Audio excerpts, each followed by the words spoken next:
हा हा हा हा हा।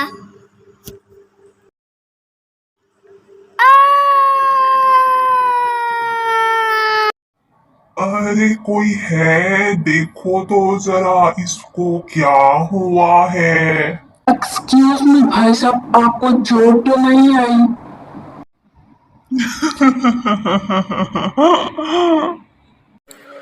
अरे भाई आप गिरने पर हंस रहे हैं।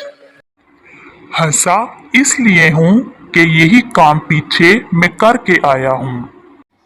सही कहते हैं, जैसा करोगे वैसा भरोगे। जब आप किसी के साथ भला करेंगे तो आपके साथ भी भला होगा, लेकिन जब आप किसी के साथ बुरा करेंगे तो बदले में आपके साथ भी उसी तरह से बुरा ही होगा। इसलिए हमेशा भला ही करना चाहिए। अब जल्दी से मेरा भी भला कर दें और चैनल को सब्सक्राइब कर दें।